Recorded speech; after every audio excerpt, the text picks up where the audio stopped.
क्या गुल खिलाए मम्मी जी। सुधा की उम्र तकरीबन 40 साल थी जब उसके पति दिनेश की मौत एक सड़क दुर्घटना में हो गई। एक पल में मानो उसकी दुनिया ही वीरान हो गई थी, लेकिन अभी भी उसके पास जीने की एक वजह बाकी थी, और वो वजह थी उसका इकलौता बेटा शुभ। देखो दीदी, जो हुआ वो तो ऊपर वाले की मर्जी है। भाग्य के लिखे को तो कोई नहीं मिटा सकता। लेकिन आप निराश मत होइए, आपके पास जीजा जी की सबसे अनमोल निशानी है।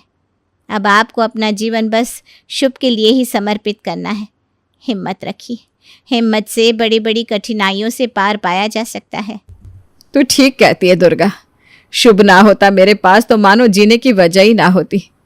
लेकिन अभी मुझे दिनेश के अधूरे कामों को पूरा करना है, इसलिए हिम्मत तो रखनी होगी। एक बार शुभ को उसकी मंजिल तक पहुंचा दूं, उसके बाद मैं भी अपने दिनेश के पास चली जाऊंगी। ऐसी बात नहीं करते दीदी। जीजा जी जहाँ भी होंगे वो कभी नहीं चाहेंगे कि आप ऐसी अशुभ बातें अपने मुंह से निकालें। अरे आपको तो अभी बहुत लंबा जीवन जीना है, अभी उम्र ही क्या है आपकी। पति को खोने का दुख सुधा के सीने पर मानो एक भारी भरकम बोझ की तरह था, जो हर गुजरते पल के साथ बढ़ता ही जा रहा था।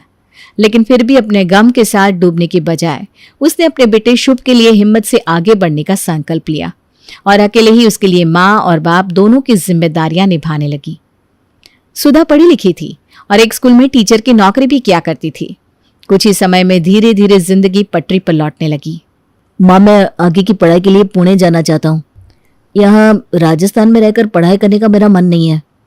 क्यों नहीं बेटा, मैं तो हमेशा यही चाहती हूँ कि तू अच्छे से अच्छे स्कूल कॉलेज में पढ़े और कामयाब होकर अपने पिता का नाम रोशन करे।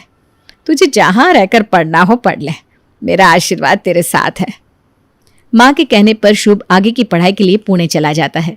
ग्रेजुएशन खत्म करने के बाद वो वहीं के कॉलेज में पीजी कोर्स में एडमिशन लेता है। शुभ के जाने के बाद अब सुधा को अकेलापन बहुत सताने लगा था। खाली घर मानो उसे खाने को दौड़ता था। बेटा, मैं चाह रही थी कि पीजी खत्म करके तू अपने ही स्टेट में नौकरी के लिए ट्राई कर। देख कितने साल हो गए तुझे घर छोड़े। धीरे धीरे मेरी भी तो उम्र बढ़ रही है ना बेटा। जवानी तो एक बार को अकेले कट जाती है, लेकिन अब इस बुढ़ापे में अकेलापन काटना बड़ा कठिन है। अब तो बस मुझे तेरे वापस घर लौटने का इंतज़ार है। कब तू घर आएगा और इस घर की रौनक वापस आ जाएगी। तुझे याद है कैसे हम दोनों सर्दियों के दिन में साथ बैठकर गरम गरम भुट्टे खाते थे।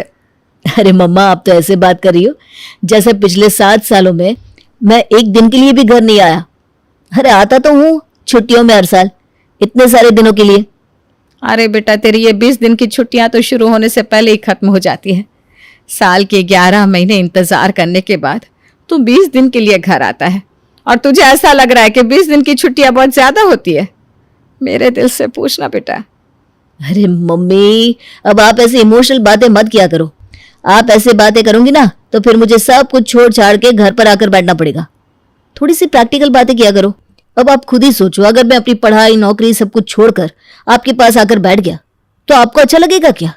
आप ही तो चाहती थी ना कि मैं पढ़ लिख कर अच्छी नौकरी करूं, देश विदेश में नाम कमाऊं, पापा का नाम रोशन करूं।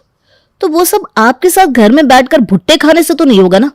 उसके लिए घर से बाहर निकलकर मेहनत तो करनी पड़ेगी ना मम्मी। हाँ, ठीक कह रहा है बेटा। देख, हमने सुना था बुढ़ापे में दिमाग बच्चा बन जाता है। अब देख भी लिया। जीवन भर माँ तुझे समझाती थी, अब इस बूढ़ी माँ के बच्चे वाले दिमाग को मेरा शुभ समझा रहा है। क्या मम्मा बुढ़ापा बुढ़ापा करती हो? ऐसी कोई बूढ़ी नहीं हुई हो अभी। You are just 50।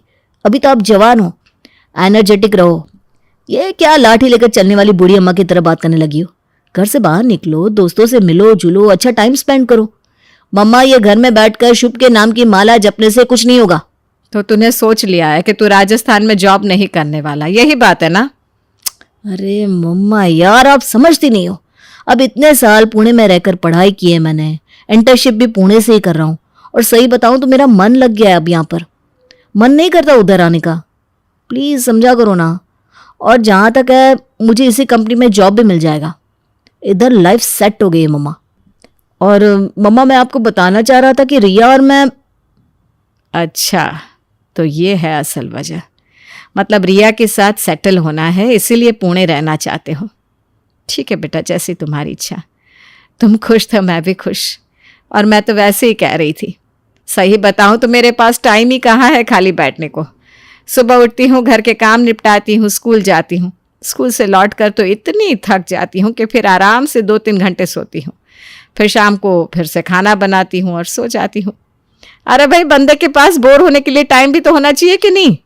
और तेरी माँ ना कोई घर में बैठकर सास बहू के सीरियल देखने वाली औरत नहीं है। वर्किंग वुमन हूं मैं, तुझसे ज्यादा बिजी रहती हूँ, समझा? ये हुई ना बात। चलो फोन रखता हूँ मम्मा। फोन रखने के बाद शुभ की बातों को याद करके सुधा की आंखें भर आई थी। जिस बेटे के लिए उसने दिनेश के जाने के बाद जीना सीखा था, उसके बिना वो कितना अकेला महसूस कर रही थी, शब्दों में बता ही नहीं सकती थी। लेकिन बेटे की बात भी तो सही थी ना। अपने अकेलेपन को भरने के लिए वो बेटे के पांव में बेड़ियां भी तो नहीं लगा सकती। यही तो प्रकृति का नियम है ना। जब माता पिता की उम्र ढलान पर होती है तो बच्चे उस उम्र में पंख पसार कर आसमान को छू लेना चाहते हैं। अब या तो माता पिता अपने स्वार्थ में पड़कर बच्चों के पंख कतर दें, या फिर अकेलेपन को अपना कर बच्चों को उड़ने के लिए खुला आसमान दे दें। दोनों ही सूरत में किसी एक को तो हारना ही पड़ता है। सुधा ने बेटे को खुला आसमान देने के लिए अपने लिए अकेलेपन को चुन लिया था।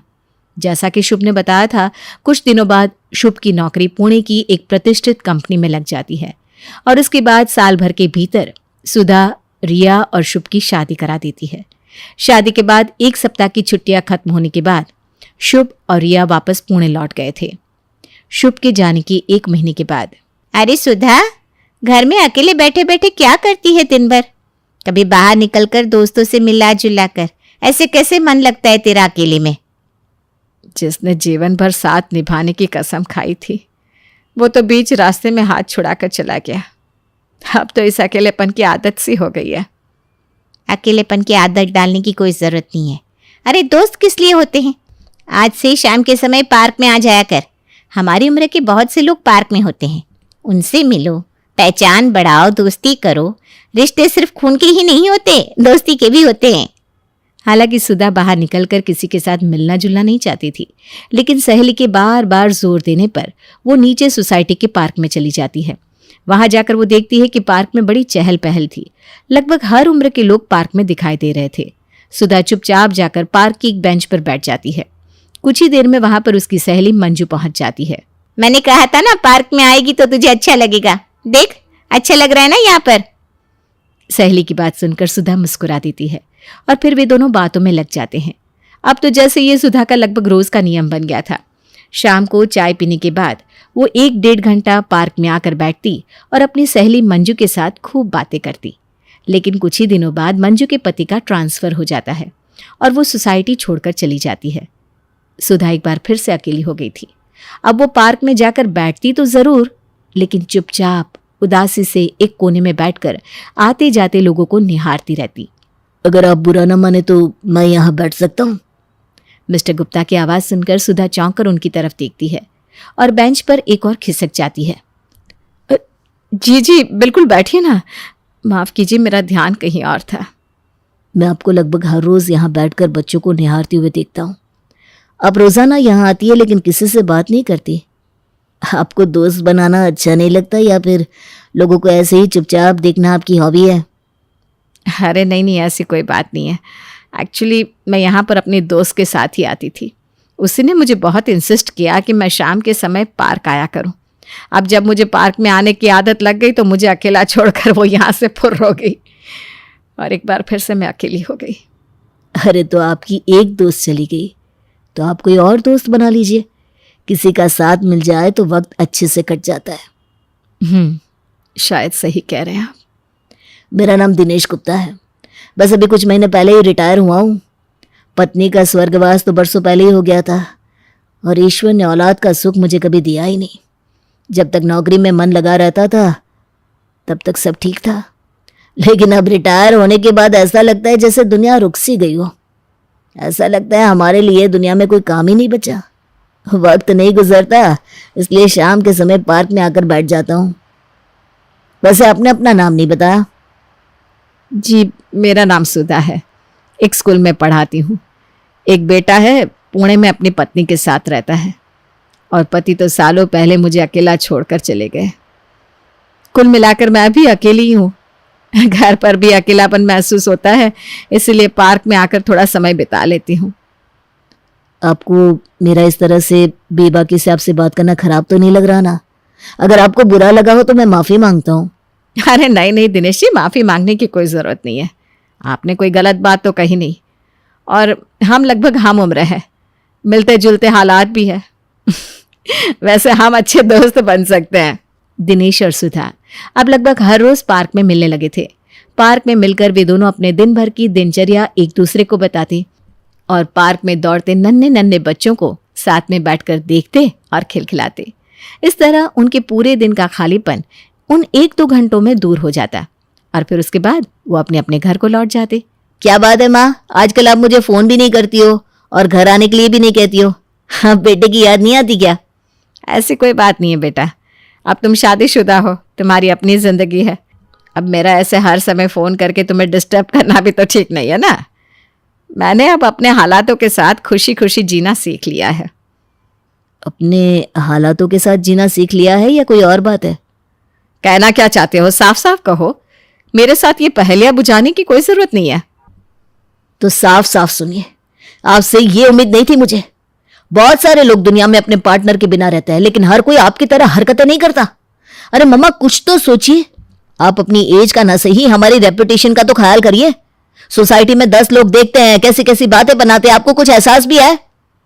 शुभ बेटा, तुम किस बारे में बात कर रहे हो? और मैंने ऐसा क्या कर दिया जो सोसाइटी मेरे बारे में तरह तरह की बातें बनाएगी? आप किसी आदमी से रोज पार्क में मिलने जाती है ना, आपको क्या लग रहा है मैं इतना दूर बैठा हूं तो मुझे कुछ पता नहीं चलेगा? अरे मेरे लिए कितनी शर्मिंदगी की बात है, ये आपने सोचा है कभी? पड़ोसी फोन कर करके आपकी हरकतों के बारे में बताते हैं मुझे। अच्छा, तो तुम दिनेश जी के बारे में बात कर रहे हो? अरे वो सिर्फ मेरे दोस्त है। हाँ, मैं जाती हूँ उनसे रोज पार्क में मिलने, लेकिन पार्क की बेंच पर बैठकर अच्छे दोस्तों की तरह बातें करते हैं हम, और उसके बाद अपने अपने घर को लौट जाते हैं। कोई मुझे भी तो बताए कि मैंने आज तक ऐसा क्या किया है जिससे तुम्हारी रेपुटेशन पर आंच आ जाएगी। बूढ़े माँ बाप घर में अकेले पड़े सड़ते रहते हैं, तब माँ बाप का ख्याल नहीं आता, लेकिन माँ ने अपनी खुशी के लिए घर से बाहर निकल के थोड़ा हंस मुस्कुरा क्या लिया, तुम्हें तकलीफ हो गई? तुम्हारे जैसे पढ़े लिखे बच्चे से इन बातों की मुझे कतई उम्मीद नहीं थी। माँ जी, शुभ बिल्कुल ठीक कह रहे हैं। अरे ठीक है, आपको बहुत अकेलापन लगता है तो आप आ जाइए ना पुणे, हमारे पास यहीं आकर रहिए। लेकिन वहां राजस्थान में अकेले रहकर ये सब करते हुए आपको एक बार अपने बेटे के बारे में तो सोचना चाहिए था। अरे मेरे मायके तक ये खबर पहुंचेगी तो क्या इज्जत रह जाएगी मेरी वहां पर। देखो बहू, तुम हद से आगे बढ़ रही हो। सबसे पहली बात तो यह है कि मैंने कोई गलत काम नहीं किया। आज तक ना तुम्हें ना ही शुभ को कभी भी मेरी कोई फिक्र थी। और सबसे बड़ी बात, मैं भी यहां पर नौकरी करती हूं। जैसे तुम अपना करियर छोड़कर यहां नहीं आ सकती, मैं भी अपना करियर छोड़कर तुम्हारे पास नहीं आऊंगी। आज तक तो मैं दिनेश जी को अपना दोस्त ही समझती थी, लेकिन अब अगर बदनामी मिल ही गई है तो वही ठीक। पर अब मैं समाज से घबरा कर दिनेश जी का हाथ नहीं छोड़ने वाली। शाम के समय पार्क में। क्या बात है, आज तो तुम बहुत परेशान नजर आ रही हो। कुछ बात हुई है क्या? दिनेश के इतना पूछते ही सुधा फूट फूट कर रोने लगती है। परसों से मैं अकेले अपने परिवार की जिम्मेदारियां निभा रही हूँ। जब मैं अकेली थी, तकलीफ में थी, तब कभी भी कोई नहीं आया ये कहने कि मैं कैसे अकेले इन 4 दीवारों के साथ अपना जीवन बिता रही हूँ। लेकिन 4 दिन आपके साथ हंस बोल क्या लिया, इसी समाज के लिए मैं गलत हो गई। आप जानते हैं, हमारी सोसाइटी के लोगों ने फोन करके मेरे बेटे को कहा है कि मेरा चाल चलन खराब है। मैं रोज पार्क में किसी पराये मर्द से मिलने के लिए जाती हूँ। आप ही बताइए, क्या मैंने आज तक कभी भी अपने रिश्ते की मर्यादा को लांघने की कोशिश की है? क्या मैंने दोस्ती से ज्यादा कभी कोई भी गलत आचरण रखा है? सिर्फ 40 की उम्र थी मेरी जब मेरे पति की मौत हुई। चाहती तो दूसरी शादी कर सकती थी, लेकिन अपने बेटे के लिए मैंने बाकी का जीवन अकेले बिताने का निर्णय लिया। आज वही बेटा मेरे चरित्र पर प्रश्न उठा रहा है। आप ही बताइए क्या करूं मैं?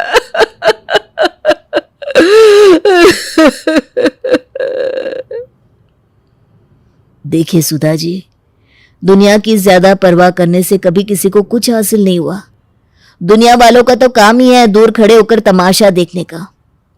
आप ये बताइए, उन्हें इसी बात से ऐतराज है ना कि आप किसी पराये मर्द से मिलने के लिए पार्क में आती है। और अगर हम दोनों शादी कर ले तब तो मैं आपके लिए पराया नहीं रह जाऊंगा ना। तब तो हम अधिकार से एक दूसरे के साथ समय बिता सकेंगे, एक दूसरे के सुख दुख परेशानियों में खड़े हो सकेंगे। अपने मन की बात बताने के लिए हमें फिर घड़ी के कांटों का 6 बजने का इंतजार तो नहीं करना पड़ेगा। आप कहना क्या चाहते हैं? नहीं नहीं, ऐसा नहीं हो सकता। मैं दूसरी शादी के बारे में सोच भी नहीं सकती। अगर आप मुझसे शादी नहीं करना चाहती तो फिर समाज के लगाए हुए इन लांछनों का स्वीकार करके जीना सीख लीजिए, या फिर मुझसे दोस्ती तोड़कर एक बार फिर से अकेलेपन को अपना साथी बना लीजिए। अब चॉइस आपकी है, आपको चुनना है कि आप अपना आने वाला जीवन कैसे बिताना चाहती हैं। सुधा घर लौट आई थी, लेकिन आज रात उसकी आंखों में नींद नहीं थी। दिनेश के कहे शब्द उसके मन की गहराइयों को छू रहे थे।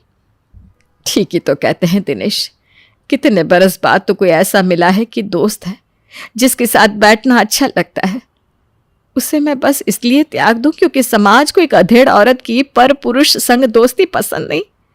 अगर आज मैंने दिनेश को ठुकरा दिया तो मेरा आने वाला कल इस 4 दीवारी में बंद दीवारों के साथ बातें करने में ही बीतेगा।